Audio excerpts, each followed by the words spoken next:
अंतरिक्ष से देखने पर हमारी धरती नीले रंग की नजर आती है, जिसका कारण है पानी। पृथ्वी का 3/4 हिस्सा पानी है, जबकि 1/4 हिस्से में जमीन है। आज जिस धरती पर हम रहते हैं, वास्तव में हजारों साल पहले उसका स्वरूप ऐसा नहीं था। धरती आग का एक गोला थी जो वक्त के साथ ठंडी होती चली गई। समय बीतता गया और पृथ्वी पर इंसान, जीव जंतु और वैज्ञानिक तकनीकों का इस्तेमाल होने लगा। इसी विज्ञान की मदद से इंसान अंतरिक्ष के रहस्य सुलझाने में लगा हुआ है।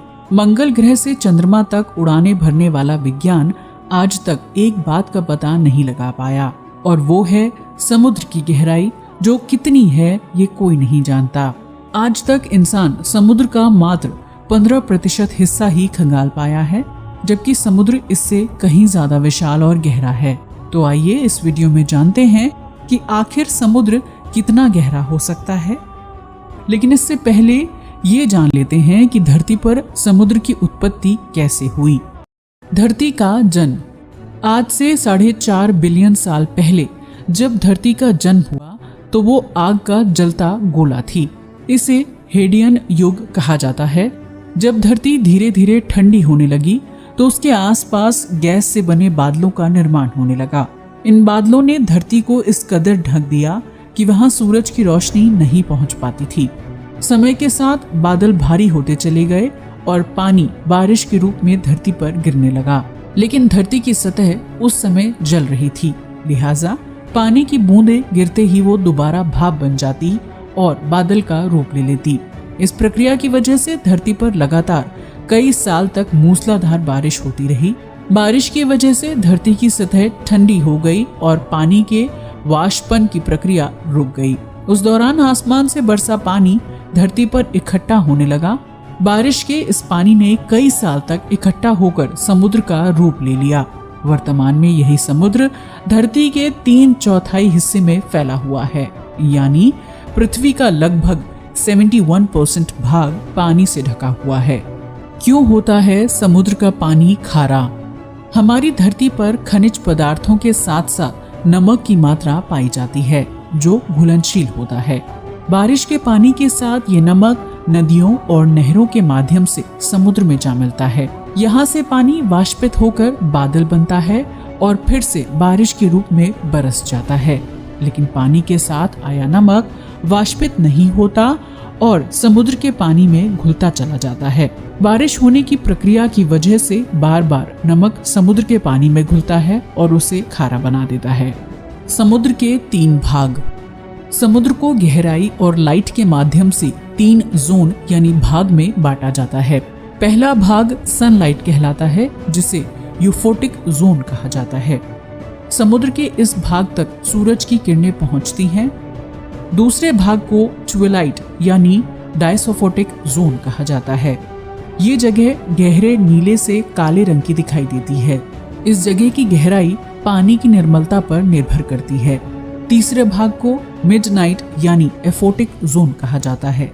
ये समुद्र के सबसे गहरे हिस्सों में से एक होता है, जहां सूरज की रोशनी ना के बराबर होती है। कितनी है समुद्र की गहराई? धरती पर 5 महासागर हैं, जिनमें से प्रशांत महासागर यानी पैसिफिक ओशन सबसे बड़ा है। ये दुनिया के सभी महासागरों का लगभग 45% हिस्सा है। इसके अलावा धरती पर अटलांटिक महासागर, हिंद महासागर, दक्षिणी ध्रुव महासागर और आर्कटिक महासागर मौजूद हैं। तो आइए नापते हैं प्रशांत महासागर की गहराई। अभी तक खोजी गई समुद्र की सबसे गहरी जगह को मारियाना ट्रेंच के नाम से जाना जाता है, जो पश्चिमी प्रशांत महासागर में मौजूद है। इस जगह की अधिकतम गहराई 10,984 मीटर नापी गई है। इस गहराई को आप इस तरह समझ सकते हैं। 40 मीटर की गहराई में स्कूबा डाइविंग की जाती है, जबकि 301 मीटर की गहराई के बराबर पेरिस का एफिल टावर है। 500 मीटर की गहराई में ब्लू व्हेल मछली तैरती है और शिकार करती है। 1000 मीटर की गहराई के बाद सूरज का प्रकाश समुद्र में नहीं पहुंच पाता। 3784 मीटर की गहराई में टाइटैनिक डूबा हुआ है। यहाँ का प्रेशर इतना ज्यादा होता है कि कुछ पलों में इंसानी फेफड़े फट सकते हैं। 8850 मीटर की गहराई दुनिया की सबसे ऊंची चोटी माउंट एवरेस्ट के बराबर है। यानी माउंट एवरेस्ट को भी समुद्र में उल्टा डूबा दिया जाए तो भी मरियाना ट्रेंच तक नहीं पहुंचा जा सकता। इसके बाद 10,984 मीटर की गहराई में मरियाना ट्रेंच है, जहां अवतार जैसी फिल्मों के मशहूर हॉलीवुड निर्देशक जेम्स कैमरॉन जा चुके हैं। इस जगह पर जाने वाले वो तीसरे इंसान हैं। जेम्स डीप सी चैलेंजर नामक पनडुब्बी में गए थे, जिसे ऑस्ट्रेलिया ने तैयार किया था। उस जगह पर उन्होंने लगभग 3 घंटे बिताए। कैसे मापी जाती है समुद्र की गहराई? समुद्र की गहराई नापने के लिए ध्वनि तरंगों की मदद ली जाती है। दरअसल पानी के जहाज पर फेदोमीटर नामक एक यंत्र लगाया जाता है जो अल्ट्रासोनिक तरंगे पैदा करता है। यानी ये ध्वनि तरंगे समुद्र की तलहटी से टकराकर परावर्तित होती हैं।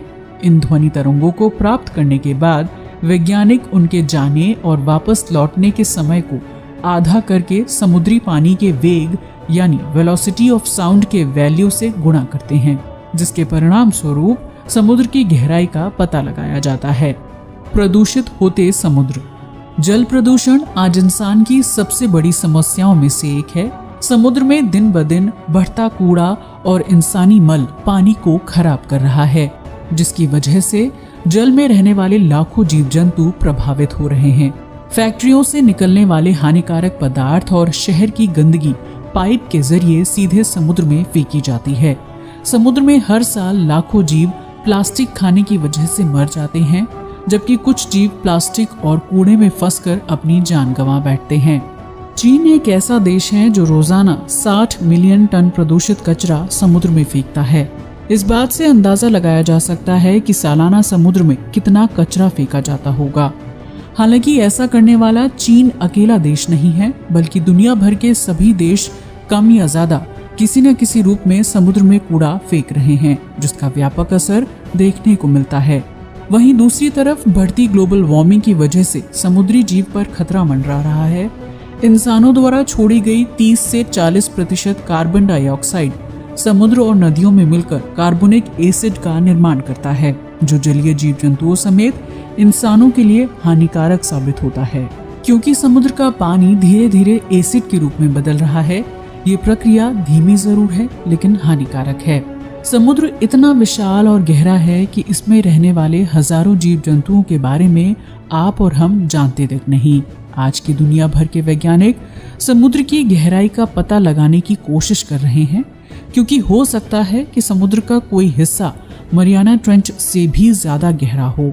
इस बारे में आपकी क्या राय है, हमें कमेंट सेक्शन में जरूर बताएं। आज के लिए बस इतना ही। वीडियो अच्छा लगा हो तो इसे लाइक और शेयर करें, साथ ही चैनल को भी सब्सक्राइब करें। जय हिंद दोस्तों।